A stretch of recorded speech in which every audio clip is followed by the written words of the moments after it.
자, 금요일입니다. 오늘 우리에게 주시는 양식으로 또 오늘 새 힘을 얻고 오늘도 끝까지 승리하면 좋겠습니다. 자, 나홈서 1장 9절에서 15절 말씀으로 주시는 교훈, 기도 제목 같이 나눕니다. 따라하십니다. 끝까지 하나님을 의지하여 고난의 날은 지나가고 평안이 오게 하소서. 아멘. 오늘 어떤 상황 가운데 있더라도 하나님의 평안으로 여러분들이 견디고 승리하시기를 바랍니다. 살다 보면 이런 생각이 들 때가 있습니다. 이제 지치고 지겹다, 지긋지긋하다. 언제 이 고통이 끝날까? 그런 생각이 들어올 때가 있죠. 병이 길어질 때도 그렇고 경제적인 어려움이 지속될 때도 그렇고 어떤 관계의 갈등이 오래될 때도 그렇습니다. 고난이 오래 지속되다 보면 사람 어느 순간 고난이 끝난다는 믿음보다는 이 고난이 계속될 것 같은 불안감이 그 인생을 덮칠 때가 있습니다. 오늘 본문의 유다 나라의 상황이 그러합니다. 당시 세계 최강국이었던 아수르는 너무나도 강했습니다. 어느 나라도 그들을 이길 수 없었습니다. 아니, 이길 어떤 마음이 생각이 들지 않았습니다. 남유다는 수십 년 동안 그들의 압제를 받아 고통 가운데 있었습니다. 그래서 사람들은 생각했습니다. 아수르는 영원할 것이다. 우리는 평생 이렇게 살다가 죽을 것이다. 그러나 하나님은 전혀 다른 말씀을 하신다는 거죠. 끝이 온다. 악은 끝난다. 고난도 끝난다. 그리고 내 백성에게는 다시 평안이 주어진다. 믿으십니까? 오늘 하나님께서는 우리에게도 동일한 말씀을 하십니다. 하나님의 백성에게는 고난의 날은 있지만 그것은 지나가고 평안의 날이 반드시 온다라는 것입니다. 그러므로 오늘 힘들고 지치고 희망이 보이지 않는 우리 성도들이 있다면, 그런 분들이 주변에 계시다면 하나님 안에서 평안을 누리시기를, 소망을 얻으시기를 바랍니다. 첫 번째로 주시는 교훈은 악이 강해 보여도 하나님보다 강하지 않습니다 라는 교훈입니다. 9절을 봅니다. 너희는 여호와께 대하여 무엇을 꾀하느냐? 그가 온전히 멸하시리니 재난이 다시 일어나지 아니하리라. 이 말씀이 참 우리에게 위로가 됩니다. 하나님은 아수르를 향하여서 이렇게 말씀하십니다. 너희는 여호와께 대하여 무엇을 꾀하느냐? 이 표현이 참 놀랐습니다. 아수르는 유다를 공격했습니다. 유다를 위협했습니다. 그리고 유다에게 고통의 멍에를 주었습니다. 그러면 하나님께서 이렇게 말씀하실 수 있습니다. 너희가 왜 유다를 괴롭히느냐? 이렇게 말할 수 있는데 하나님은 그렇게 말씀하지 않으시고 너희는 여호와께 대하여 무엇을 꾀하느냐? 이렇게 말씀하십니다. 아수르 입장에서는 하나님의 말씀이 어리둥절할 거예요. 우리가 공격했으면 유다를 공격한 거고 괴롭혔으면 유다를 괴롭힌 건데 하나님께서는 여호와께 대하여 무엇을 꾀하느냐? 자신에 대해서 너희들이 무엇을 하려고 하느냐? 이렇게 하나님 말씀하신다는 겁니다. 무엇을 의미합니까? 하나님의 백성을 대적하는 것은 결국 하나님을 대적하는 일이다 라는 것을 말씀하시는 거예요. 하나님은 자기 백성을 자기 자신과 분리해서 보지 않으십니다. 유다가 약해 보여도 그들은 하나님의 언약 백성입니다. 유다가 작아 보여도 그들은 하나님의 이름을 불리는 하나님의 백성입니다. 이것이 굉장히 중요한 개념이에요. 누가 하나님의 백성이냐, 그렇죠? 누가 하나님과 언약을 맺고 하나님을 나의 하나님으로, 또 하나님은 우리를 자기 백성으로 삼는 이 언약 관계, 이게 우리를 살리는 거예요. 그러므로 아수르가 유다를 공격한 그것은 바로 하나님을 공격한 것 같다라는 것입니다. 우리는 이 장면을 신약에서도 보게 됩니다. 사울이 변화받기 전에 교회를 핍박하려고 다메섹으로 가고 있었습니다. 그는 예수님을 직접 핍박한다고 생각하지 않았습니다. 그는 교회를 핍박했습니다. 예수 믿는 사람들을 잡아가려고 했습니다. 예수님 십자가에서 죽어서 끝났다고 생각했어요. 그런데 부활하신 예수님께서 사울에게 나타나셔서 이렇게 말씀하셨습니다. 사울아 사울아 네가 어찌하여 나를 박해하느냐 핍박하느냐. 주님은 네가 왜 교회를 박해하느냐라고 묻지 않으셨습니다. 왜 나를 박해하느냐라고 물으셨습니다. 왜 그렇습니까? 교회는 그리스도의 몸이기 때문에 그렇습니다. 이 의식이, 이 믿음이 얼마나 중요한지를 아시겠죠? 하나님의 백성의 고통은 하나님과 상관없는 일이 아닙니다. 하나님은 자기 백성의 눈물을 외면하지 않으십니다. 그럼 우리가 하나님의 일을 하면서 고통받는 거, 그거 하나님과 관련된 겁니다. 때로는 우리가 죄를 짓고 고통을 당해도 그것은 하나님과 무관한 일이 아니에요. 하나님의 자녀가 죄를 지은 거니까 하나님이 아파하시는 거죠. 연결되어 있단 말이에요.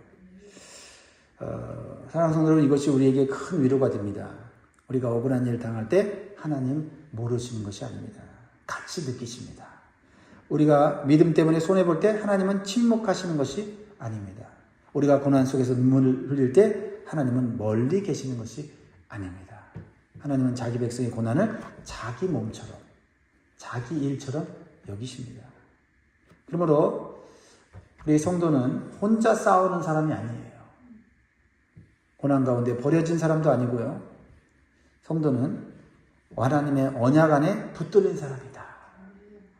우리가 하나님의 언약을 끊고 도망가지 않는 한 하나님은 우리와 함께 계십니다.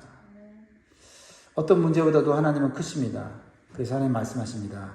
그가 온전히 멸하시리니 라고 말씀하고 있지 않습니까? 자, 10절에서는 더 놀라운 표현을 사용하십니다. 10절을 읽어봅니다. 시작. 가시덤불같이 엉클어졌고 술을 마신 것 같이 취한 그들은 마른 지푸라기 같이 모두 탈 것이거늘. 여러분, 성경을 읽으면서, 특별히 이 선지서들을 읽으면서 비유들이 많이 나오거든요. 이 비유들을 보면 일상생활에서 일어나는 현상들을 가지고 하나님의 영적 교훈을 말하시고 하나님의 마음을 표현하세요. 이것을 보면서 우리가 자연환경을 보고 또 우리 삶 가운데 일어난 상황들을 보면서 우리는 그냥 넘어갈 것이 아니라 그것을 영적인 눈으로 해석할 필요가 있겠다. 그렇죠? 아수르가 겉으로는 거대한 숲처럼 보였지만 하나님 보시기에는 마른 지푸라기에 불과했다.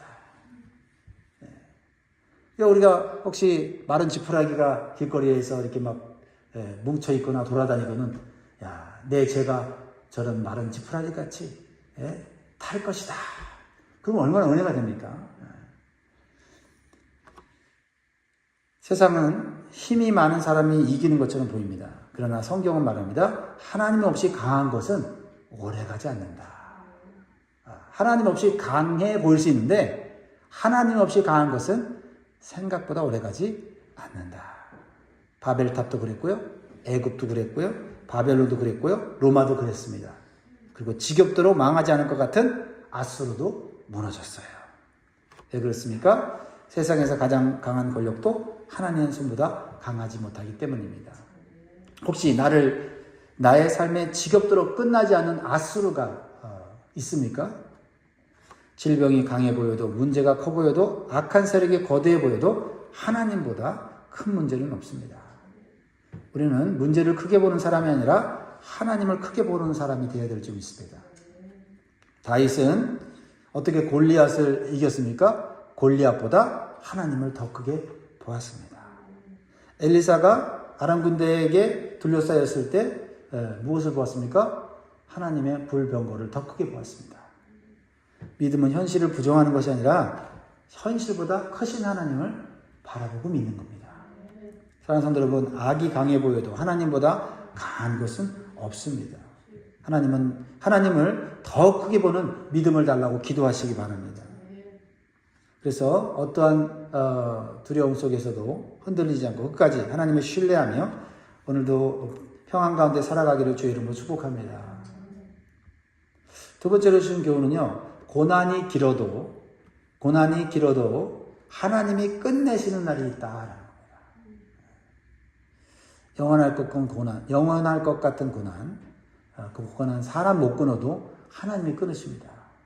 12절 13절을 봅니다. 여호와께서 이같이 말씀하시기를 그들이 비록 강하고 많을지라도 반드시 멸절을 당하리니 그가 없어지리라. 내가 전에는 너를 괴롭혔으나 다시는 너를 괴롭히지 아니할 것이라. 이제 내게 지은 그의 멍에를 내가 깨뜨리고 내 결박을 끊으리라. 하나님은 유다를 향해 놀라운 약속을 하십니다. 내가 전에는 너를 괴롭혔으나 다시는 너를 괴롭히지 아니할 것이라. 그리고 이어서 이렇게 말씀하십니다. 이제 내게 지은 그의 멍에를 내가 깨뜨리고 내 결박을 끊으리라. 여러분, 멍에를 메고 사는 인생 얼마나 힘이 듭니까? 그렇죠? 이 멍에, 죄의 멍에, 어떤 가정을 책임지는 가정의 멍에, 그렇죠? 뭔가 어떤 문제 속에서 그 문제를 짊어지고 가야 되는 그런 멍에들이 우리에게 많이 있습니다. 우리 스스로는 끊을 수가 없죠. 근데 오늘 중요한 단어가 뭡니까? 내가라는 단어죠. 이 내가는 누굽니까? 하나님이십니다. 하나님이 두 번이나 반복하십니다. 내가 깨트리고 내가 끊으리라. 구원의 주체는 언제나 하나님이십니다. 홍해를 가르신 분도 하나님이셨습니다. 홍해가 딱 가로막혔을 때 이스라엘 백성들은 두려워 떨며 하나님을 원망했습니다. 그래서 하나님 뭐라고 말씀하셨습니까? 내가 홍해를 가르겠다. 너희는 하나님이 하시는 일을 가만히 서서 보기만 하라. 너희가 홍해 앞에 있다고 해서 너희 보고 홍해 가르라고 하지 않는다. 내가 가른다. 우리는 우리의 삶 가운데 홍해 같은 문제가 있을 때 내가 해결하려고 하죠. 그러나 하나님은 그때 네가 하는 것이 아니라 내가 한다라고 말씀하십니다. 여리고성을 무너뜨린 분도 하나님이셨습니다. 다니엘을 사자굴에서 건지신 분도 하나님이셨습니다. 베드로를 감옥 속에서 나오게 하신 분도 하나님이셨어요. 오늘 우리 인생을 붙드시는 분도 하나님이십니다. 우리는 자꾸 내가 해결해야 된다 이런 생각이 들 때가 있죠. 그러나 그때 하나님은 우리에게 말씀하십니다. 네가 아니라 내가 한다. 이 음성을 듣기를 주의로 축복합니다. 얼마나 큰 은혜입니까? 신앙은요, 하나님을 도와드리는 것이 아닙니다. 하나님께서 일하시는 것을 신뢰하는 거예요. 우리가 기도할 때 하나님 이 일을 도와주세요 라고 우리 기도하지만 우리가 그 기도 속에 하나님이 하신다. 나는 믿음으로 그런 기도를 해야 될 줄 믿습니다. 하나님의 일은 하나님이 하십니다. 하나님의 일을 우리로 하여금 동참하게 하신 거고 하나님께서 그 일을 동참하게 하실 때 우리가 순종하면 하나님이 힘 주시고 하나님이 능력 주시고 하나님이 지혜를 주시는 겁니다. 결국 하나님이 하시는 거예요. 예수님께서도 말씀하셨습니다. 수고하고 무거운 짐진 자들아 다 내게로 오라. 내가 너희를 쉬게 하리라. 나는 마음이 온유하고 겸손하니 나의 멍에를 메고 내게 배우라. 그리하면 너희 마음이 쉼을 얻으리니 이는 내 멍에는 쉽고 내 짐은 가벼움이라 하시니라. 마태복음 11장 28절 30절 말씀인데 예수님은 짐을 더 얹으시는 분이 아니라 짐을 대신 지시고 가져가시는 분이다라는 거죠.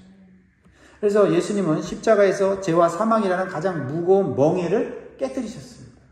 그러므로 이 나홈서의 예언은 예수님 그리스도 안에서 다 이루어진 거예요. 완전히 이루어진 겁니다. 우리에게 지어진 온갖 인생의 질병과 고통과 죄의 멍에를 주님이 깨뜨리신 거예요. 십자가로 깨뜨리신 겁니다. 그러므로 우리의 소망은 환경이 아니라 바로 예수 그리스도입니다. 다른 성도는 혹시 아직 끝나지 않은 지긋지긋한 고난 때문에 지금 낙심하고 절망하고 계십니까? 하나님의 시계는 멈추지 않습니다. 하나님은 가장 정확한 타임에 우리를 고난 가운데서 구원해 주실 것입니다. 가장 좋은 방법으로 가장 아름다운 결과를 이루어 주실 것을 믿으시기 바랍니다. 그러므로 우리는 끝까지 하나님을 신뢰하면서 하나님을 기대하고 기다리고 그리고 기도하면서 우리가 승리할 수 있도록 엎드려야 될 줄 믿습니다. 자, 한 가지 더 살펴보자면 하나님은 우리를 고난 가운데서 반드시 구원하시는데요. 그 구원의 목적은 무엇일까요? 다시 하나님을 예배하는 삶이다 라는 것입니다. 자, 15절을 보면 이제 분위기가 확 달라지죠. 15절 다 같이 읽습니다. 시작. 볼지어다 아름다운 소식을 알리고 화평을 전하는 자의 발이 산 위에 있도다. 유다야 네 절기를 지키고 내 소원을 갚을지어다. 악인이 진멸되었으니 그가 다시는 내 가운데로 통행하지 아니하리라 하시느니라. 드디어 전쟁이 끝났습니다. 압제가 끝났습니다. 평화의 소식이 들려옵니다. 그런데 하나님은 이어서 무엇을 말씀하십니까? 유다야 내 절기를 지키고 내 소원을 갚을지어다. 여러분, 절기를 왜 지키라고 하실까요? 구원의 목적은 아무 문제 없이 편안하게 사는 것이 아니라 다시 하나님께 예배하는 삶으로 돌아가는 것이기 때문입니다. 하나님은 우리의 문제만을 해결해 주신 분이 아닙니다. 우리를 다시 예배자로 회복시켜 주시는 분이죠. 예배자가 된다는 것은 하나님과 올바른 관계를 맺는다는 겁니다. 사실 우리의 고통과 고난은 어디서 왔습니까? 하나님으로부터 멀어지고 하나님 관계가 깨어지고 하나님의 언약의 말씀을 순종치 않으니까 오는 거거든요. 그러니까 그 고난 가운데 사실 들어간 것은 사실 우리 잘못입니다. 하나님의 징계로 우리가 고통을 당할 수 있어요. 그런데 하나님은 우리를 끝까지 고난과 고통 가운데 있게 하지 않으시고 구원하십니다. 네, 구원하신 이유는 뭐예요? 하나님 관계를 회복하고 하나님께 예배하는 삶을 살기를 원하시는 것입니다. 여러분, 오늘 여러분들이 지금 하나님께 예배드리고 있지 않습니까? 여러분, 이 예배드리는 이 삶이 얼마나 복된 삶인지를 깨달으시기 바라요. 고난과 고통을 당했다가 예배하는 자리로 가는 것보다 예배해야 하는 자리가 귀하고 이 자리가 정말 복받은 자리라 깨닫고 하나님과 올바른 관계를 맺으면서 하나님 주시는 은혜와 평안으로 사는 것이 훨씬 더 행복한 삶인 줄 믿습니다. 이 행복을 놓치지 마시기 바라요. 네. 평안하다고 예배 자리 멀어지지 마시기 바랍니다. 평안하다고 기도의 자리 멀어지지 마시기 바랍니다. 네. 이 자리를 지키십시오. 이게 이 세상에서 승리하는 길이에요. 여러분, 이스라엘 백성들이 종살이 얻은 애굽에서 구원받은 목적이 뭡니까? 약속의 땅 가나안으로 가서 안식을 누리는 건데 거기에 또 하나의 목적이 있죠. 바로 왕에게 모세가 하나님 말씀을 전하죠. 내 백성을 해방시켜달라고 하면서 광야에 가서 뭐 한다고요? 예배드리러 간다. 예배드리러 간다. 우리가 모든 문제가 해결되고 잘되고 형통한데 예배 삶으로 안 들어간다? 그거 가짜 축복입니다. 다시 우리는 고난 가운데 고통 가운데 들어갈 수 있다는 것입니다. 그렇습니다. 예수님께서 우리를 죄에서 구원하신 목적도 같습니다. 자기 중심적인 삶에서 하나님 중심적인 삶으로 변화시키는 것이죠. 즉 요한복음 4장에 말씀하신 주님이 뭐라고 말씀하셨죠? 하나님은 예배하는 자를 찾으신다. 신령과 진리로 예배드리는 자가 참된 예배자다. 이게 우리의 삶의 회복의 모습이에요. 그렇습니다. 진정으로 하나님의 은혜를 경험한 사람은요, 가장 먼저 주일 예배가 회복이 되잖아요. 그렇죠? 말씀과 기도에 열정이 생기고 말이죠. 감사가 회복되고 헌신과 봉사가 시작되는 건 아닙니까? 진짜 구원은 삶의 중심이 하나님께로 다시 돌아오는 거죠. 말씀 맺습니다. 사랑하는 성도 여러분, 오늘 우리의 현실은 여전히 어렵습니다. 그러나 하나님의 말씀은 현실보다 더 확실합니다. 그 어떠한 힘든 상황보다 하나님은 강하십니다. 고난이 길어 보여도 하나님께서 끝내시는 날이 있다는 사실을 믿으시기 바랍니다. 오늘 하나님께서 고난 속에서 우리에게 주시는 평안, 이 천국의 평안을 맛보시면서 오늘 하루도 승리하시는 저 여러분 되기를 주의 이름으로 축복합니다. 기도하겠습니다.